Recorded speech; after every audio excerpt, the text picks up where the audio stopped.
loses a close, tough fight to Terence Crawford. I don't know. But he's gotten older. He's grown out of the division. Who? I'm just saying. Yeah, but so is Terence Crawford. You can't make the weight. But so is Terence Crawford. I picked Terence Crawford because he started 135. Floyd started 130. He turned pro. He's 130 pounds. I mean, Max really has earned the right to an opinion. And his current opinion is that Terence Crawford is the greatest of all time. Now, I will tell you, Max is a fan. I can relate to this. I got in there and I did the sport, and there are times that there is a credibility that will come along with me for having done the sport. But I'm the same as Max. I'm a fan. Good Crawford is, you know what I mean? Especially being, 38?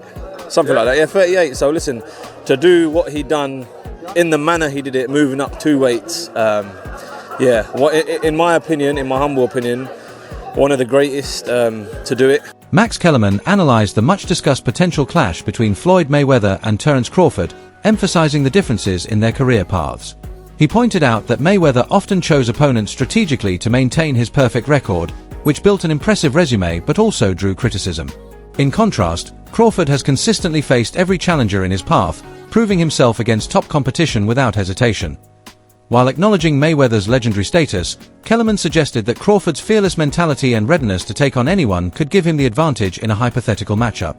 It's wild, because if you look at Floyd's resume, it's much deeper than Crawford's.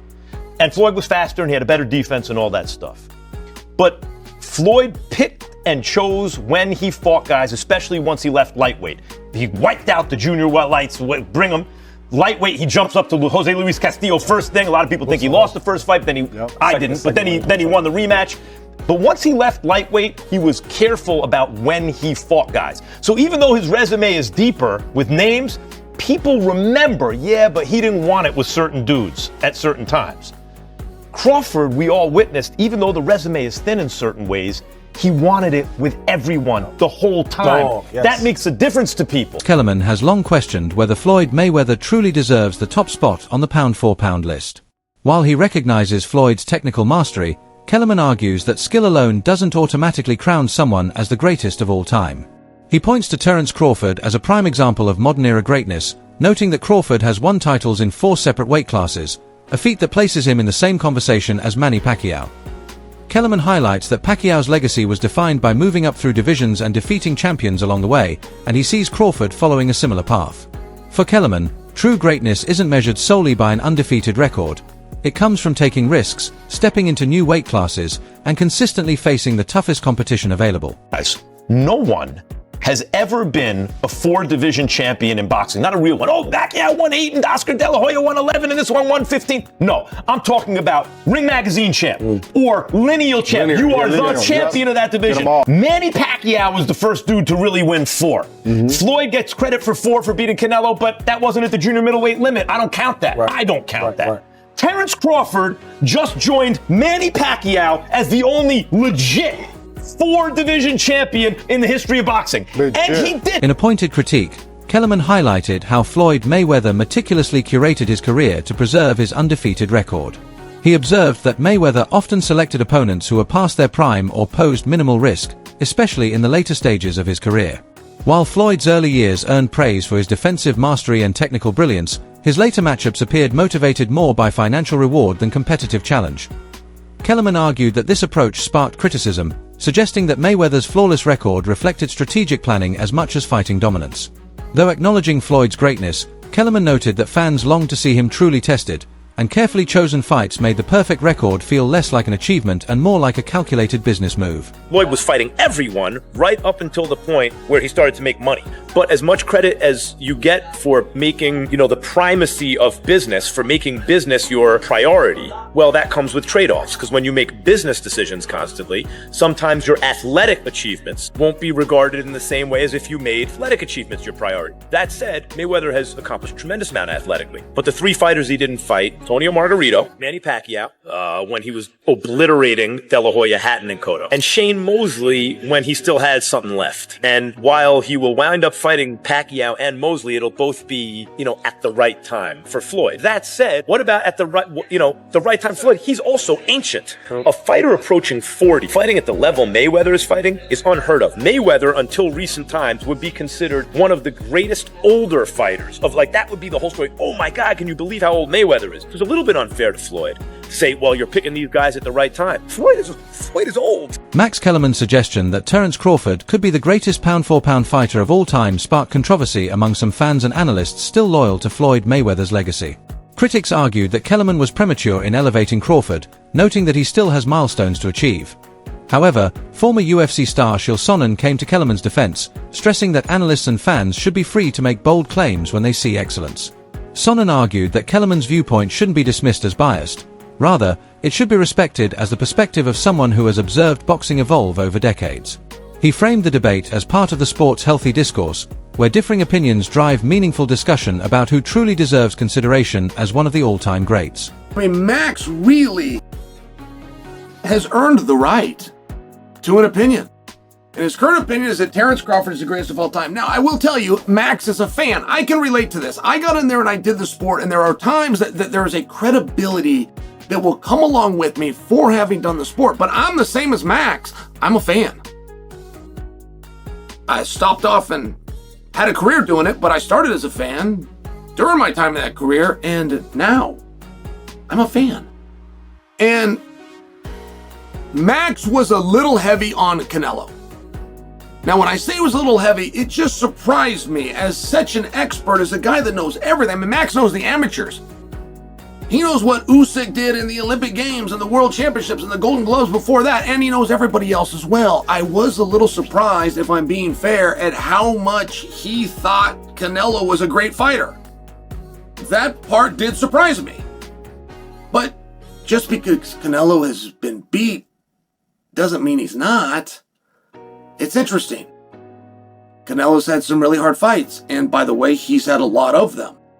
There's not usually a time in boxing where a guy can have anything but a 0 in his loss column, and the guy can still get over. Not only was that not the case, Canelo was valued just dollar and cents at 10 times more valuable than Crawford. Oh, by the way, Crawford is the only one that showed up with an undefeated record. And I must admit, some of those losses that Canelo had seem like the kind of thing that would really slow a guy down. Reports that Terence Crawford is pursuing undisputed status at middleweight have sparked both excitement and skepticism. Having already defeated Canelo Alvarez, widely regarded as the face of modern boxing, Crawford has cemented much of his legacy. That victory shattered the idea that size and power were obstacles he couldn't overcome. Many analysts argue that, in terms of legacy, Crawford has already accomplished what matters most by taking down one of the sport's biggest names. Yet, his move to unify titles at 160 pounds demonstrates a continued hunger to test himself. If he succeeds, Crawford would join a select group of fighters who not only reach the pinnacle of the sport but continue pushing boundaries, proving that greatness is about constant ambition, not resting on past achievements. Anti-climaxing for him to drop back down because you already reached the height. You already slayed the giant.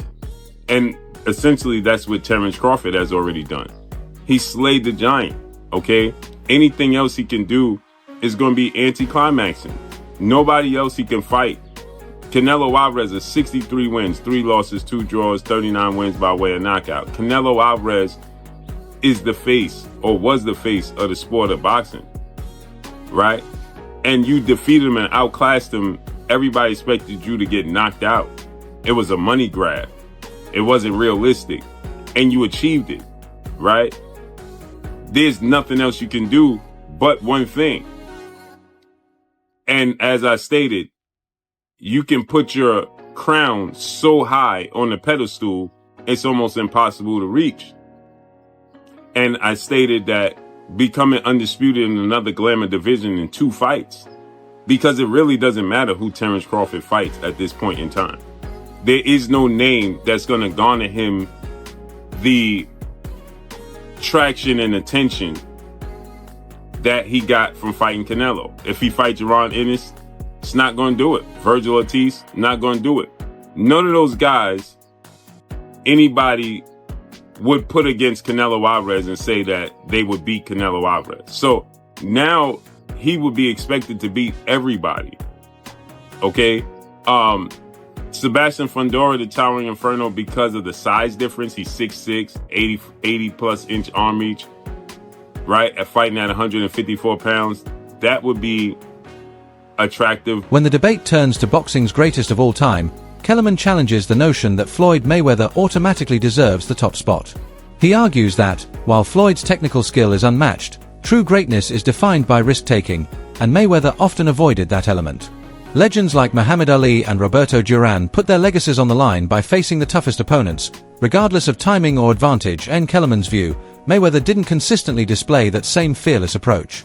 That's why he resists labeling Floyd as the greatest and instead points to fighters like Terence Crawford, who continuously seek out and overcome dangerous challenges rather than relying on strategic matchmaking or financial incentives.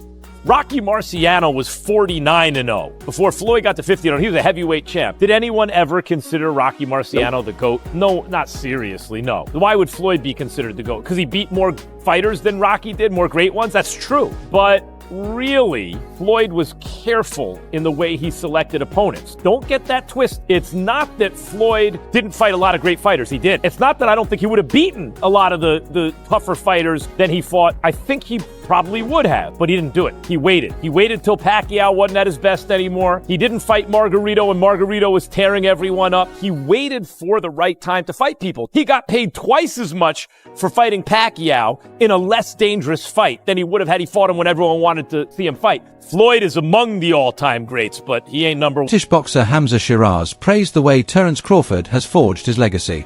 He highlighted that Crawford's journey stands out because it blends consistent dominance with a fearless approach to every major contender. Shiraz described it as a privilege to witness a fighter who not only defeats champions but does so with such precision and calm that it appears effortless. For Shiraz, Crawford's story isn't just about the wins, it's about the standard it sets. True greatness, he believes, comes from confronting the toughest challenges rather than avoiding them. In this respect, Shiraz aligns with the growing number of fighters and fans who see Crawford's career as a shining example of boxing excellence at its purest. Whack, like I was saying it, oh mate, I had it totally wrong. But it just goes to show how good Crawford is, you know what I mean? Especially being, 38? Something like that, yeah, 38. So listen, to do what he done in the manner he did it, moving up 2 weights, in my opinion, in my humble opinion, one of the greatest to do it, one of the greatest to set foot in it. You know what, it was an honour to watch himself and Canelo live ringside. So the outcome of it wasn't ideal because if Canelo won, I would have been in line next, which is still the case, but just delayed a little bit. And I suppose it all depends what Crawford wants to do. I saw a post from Umar actually, who put out before the fight, said, I really want my boy Hamza to win, but I think that Crawford will win. And I think a lot of people kind of possibly have seen that sentiment of they want him to win for you, but at the same time, a few people I spoke to picked Crawford to win. Yeah, no, exactly. And it was a split of opinions, wasn't it? It was very, very divided. But then straight away when the first bell went, and I see Crawford run to the centre, grab centre, you know he weren't there to fuck around, man. And he just bossed it.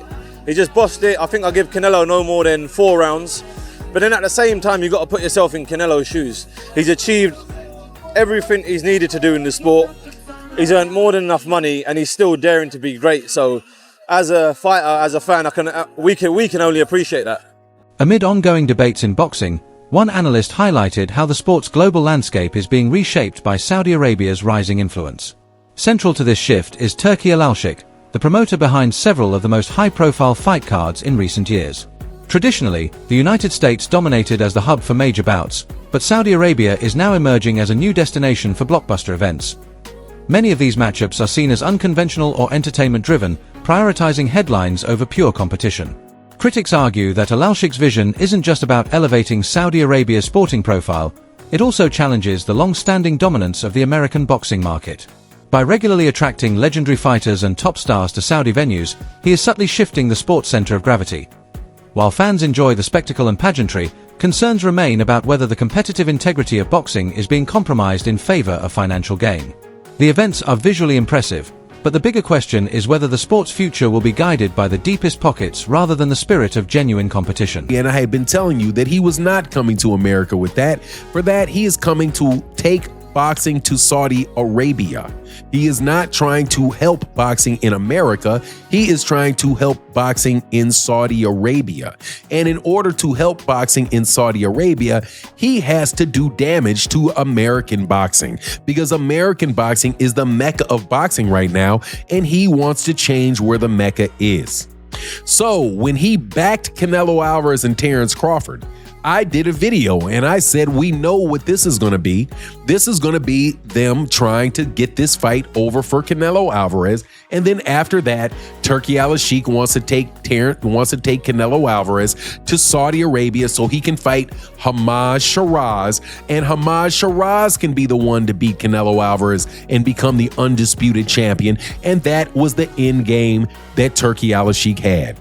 So let's now talk about the fight that was necessary for Canelo to win in order for Turki's plans to come off. Terence Crawford had to lose to Canelo Alvarez.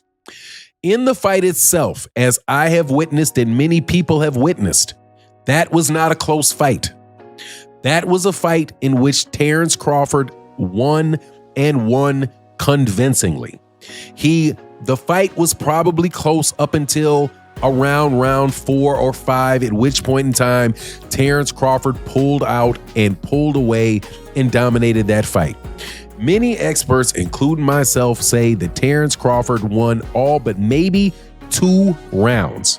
And there are some people that said that they didn't think Canelo won any rounds convincingly. Terence Crawford's career-defining moment came with his victory over Canelo Alvarez, a win that sent shockwaves across the boxing world. Beyond enhancing his legacy, the fight reportedly earned Crawford a massive payday in the hundreds of millions, a rare alignment of skill and financial reward. Analysts quickly shifted the conversation to what's next for Crawford, since he had already defeated one of the sport's most prominent figures.